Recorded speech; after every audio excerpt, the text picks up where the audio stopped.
Sou pessoal, socialismo e liberdade. Eu quero paz, justiça e dignidade. Eu quero compromisso e vontade de mudar. Eu sou pessoal, socialismo e liberdade. Eu sou pessoal, socialismo e liberdade. 11h43 agora, e dando continuidade à série de entrevistas com os pré-candidatos a prefeito de Iguatu. Hoje vamos conversar com José Márcio. Ele é pré-candidato pelo PSOL. Vocês acompanham agora na frequência 106,1 e também nas nossas redes sociais.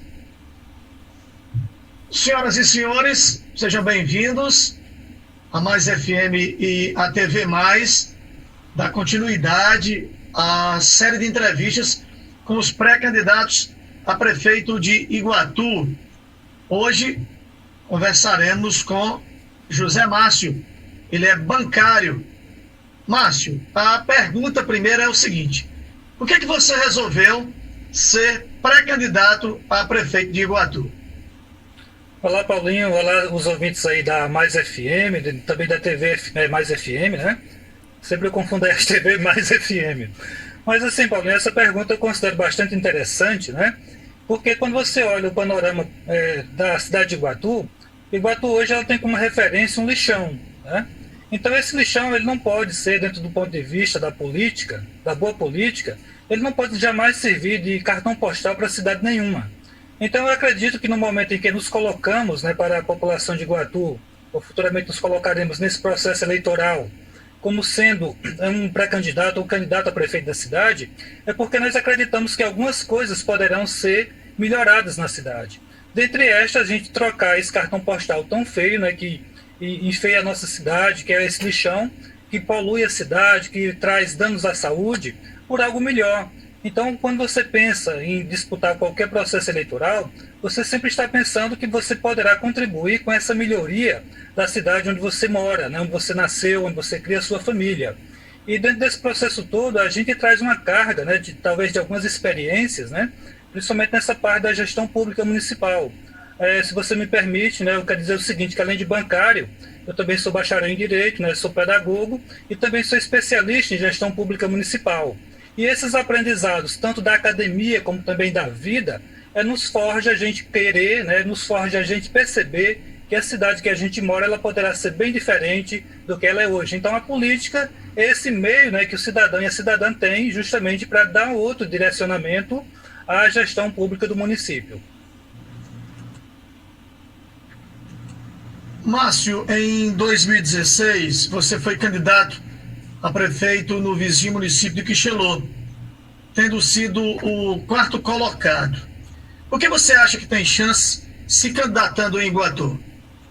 Paulinho, a gente entende a política não simplesmente como um mero processo eleitoral, né? A política, na verdade, ela é dinâmica ao longo do tempo e também dos espaços em que você ocupa. Então, essa questão do Iguatu, da chance que eu poderia ter enquanto candidato, a primeira é o seguinte: a gente não cria expectativa, né, de ser eleito ou não eleito. Quem entra numa campanha política, geralmente quer o quê? Quer ser eleito, né, e apresentar a melhor proposta. Mas como a gente tem como slogan, né, plantando uma semente de esperança aqui na cidade de Iguatu, então a esperança realmente ela nos move. E essa esperança de você ver a cidade que você mora, né, que você cria a sua família, que você habita, que você paga impostos, que você contribui de alguma forma, então isso leva a crer que poderá haver realmente essa esperança na mudança, né, de como o eleitor, né, ou a eleitora tratará esse processo eleitoral. A gente está, Paulinho, melhor dizendo, a gente está num processo, né, de pandemia, numa coisa terrível. Eu acho que a humanidade, pelo menos nos últimos 100 anos, principalmente devido ao crescimento populacional, nunca tinha enfrentado.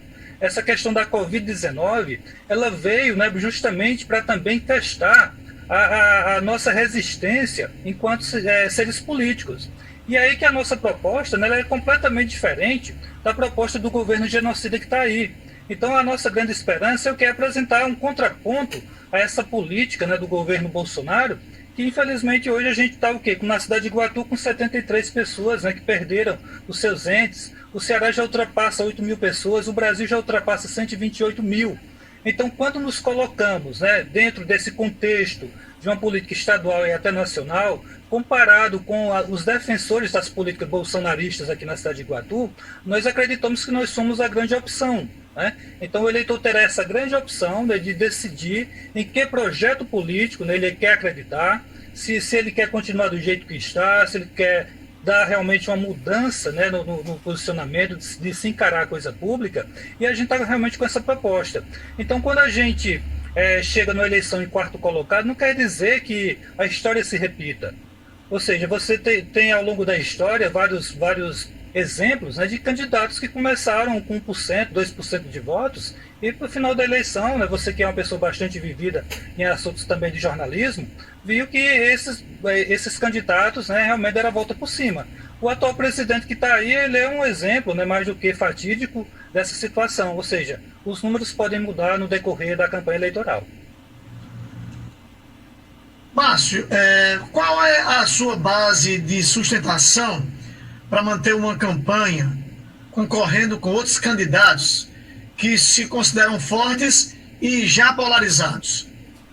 Olha, realmente assim, Paulo, essa pergunta é bastante interessante, porque é o seguinte, não existe eleição ganha para ninguém, né? É tanto que todos aí estão na disputa, né? Tanto o atual gestor, como outras pessoas que já estiveram na gestão do município, todos nós estamos, digamos assim, na estaca zero. Não existe eleição ganha para ninguém. A eleição ele é um processo, né, que se desdobra durante 45 dias, mas claro que o eleitor, né, astutamente, espertamente, né, conscientemente, ele vai analisar o perfil de cada candidato. Estatisticamente, está provado que o eleitor ele decide a eleição praticamente na última semana. Hoje ele pode até, numa pesquisa espontânea, ou até mesmo induzida, dizer que tem preferência por aquele ou aquele outro candidato. Mas isso só se confirma, ou só se confirmará, melhor dizendo, no dia 15 de novembro, né, que é quando realmente acontecerá o processo de votação. Então, até lá, todos nós, candidatos e candidatas nesse processo, a gente parte da estaca zero. Ou seja, nós estamos para conquistar, ou estaremos para conquistar no período da campanha, a partir do dia 27 desse mês, nós estaremos para conquistar esses votos, né? Apresentando as propostas e, claro, o eleitor ele vai colocar na balança vários pontos de vista, né? Ou seja, a experiência política, a experiência que ele teve, né? Se ele for um bom gestor, se não, o que ele pode apresentar de diferencial enquanto um programa de governo correspondente à realidade. Então, nessa época, eu costumo até dizer, Paulinho, que nessa época de pré-campanha e campanha, não tem candidato ruim. Todo candidato é bom, todos sempre farão as melhores propostas, né? Mas claro que o eleitor terá que fazer esse julgamento. Esse julgamento, na verdade, não compete a nós pré-candidatos ou futuros candidatos, né? Esse julgamento, na verdade, ele sempre competirá ao eleitor, né, que fará a sua decisão. Então, até lá, todo mundo está em campo, todo mundo está jogando, todo mundo está disputando as ideias, né? E todo mundo está, na verdade, também esperançoso de chegar à prefeitura, à Câmara de Vereadores. Então, eu acho que a partida só está perdida ou ganha depois que o juiz dá o último apito, né? Dá o apito final. Até lá, todo mundo está nessa partida aí pela conquista do voto, pela conquista das ideias, principalmente. Márcio, Iguatu é um município com mais de 100 mil habitantes e com sérios problemas. Você começou na sua conversa já citando um deles. Como morador deste município e pré-candidato a prefeito, o que você poderia enumerar os problemas mais sérios? Primeiro, Paulinho, a questão do saneamento básico. O saneamento básico, muita gente entende só como rede de esgoto, mas não, na verdade, o saneamento básico ele contempla 4 aspectos principais. Primeiro, a questão da coleta de esgoto, que é muito clara, né? O município de Iguatu, com mais de 100 mil habitantes, como você mencionou, nós temos apenas 14,8% de rede, aliás, de residências com rede de esgoto, né? Com coleta de esgoto. A questão também do abastecimento d'água, que faz parte do saneamento básico. Nós tivemos uma séria crise hídrica recentemente, né? Pela questão do secamento do açude Truçu, né? Popularmente conhecido por Truçu, que é o Carlos Alberto Costa. E claro, né, a gente tem a questão da coleta dos resíduos sólidos, né, a destinação que se dá a esse consumo de produtos, né, a questão do plástico, do vidro, né, da própria poda de árvores. Então, a formação do lixão, Paulinho, ele não se dá à toa, né? Ele vem desse processo de consumo e, claro, do destino que se dá a esse resíduo sólido. E claro que também dentro dessa questão do saneamento, que eu acho que é o grande problema da cidade de Iguatu, nós temos a questão da drenagem da cidade. Nós vivemos numa cidade bastante plana, né, às margens do rio Jaguaribe, e é comum, como você já sabe, né, enquanto jornalista, que o centro da cidade, quando dá uma chuvazinha acima de 30, 40 milímetros, né, pode contar com meio metro de água nas canelas de muita gente. Né? Então, o grande problema de Iguatu, Paulinho, é saneamento básico.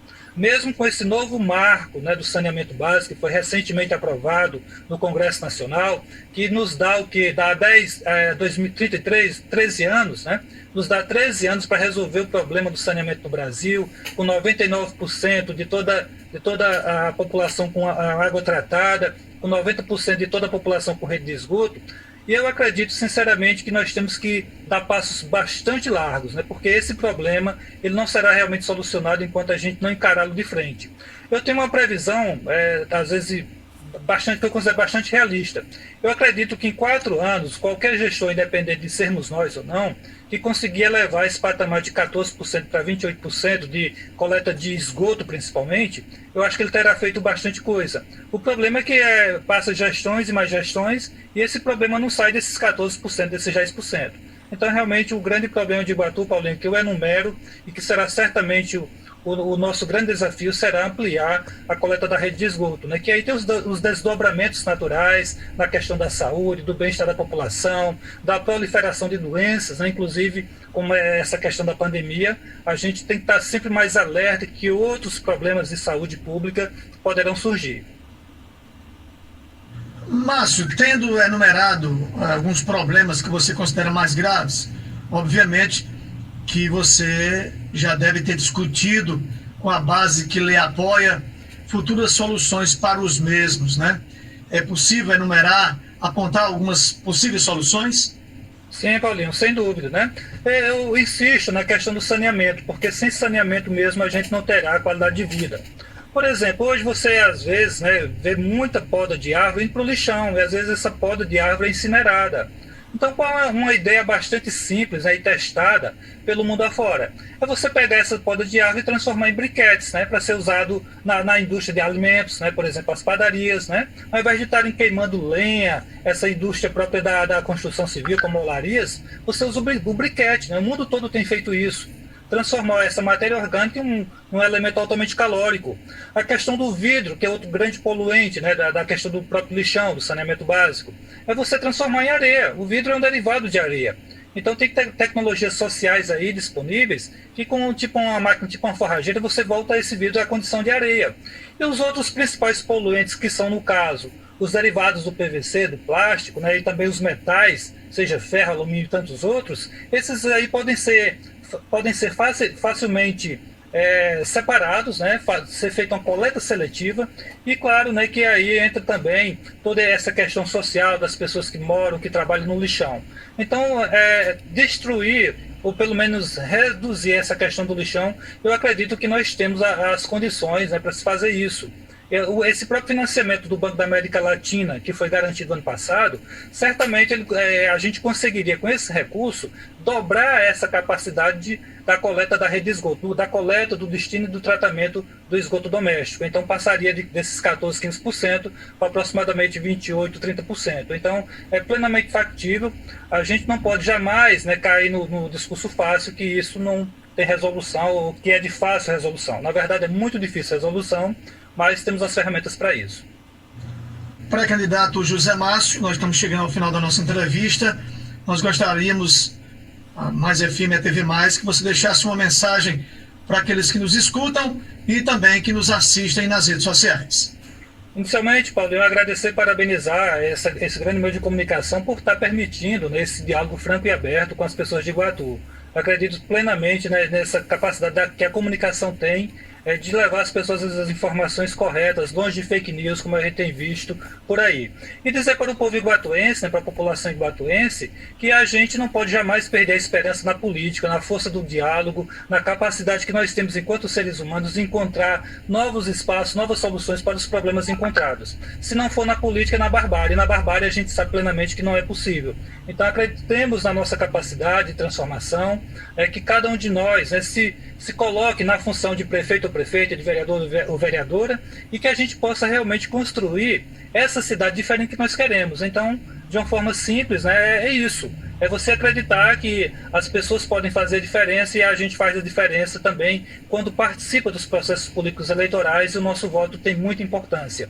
Não se abstenha de votar, não se furte de ter essa responsabilidade em suas mãos.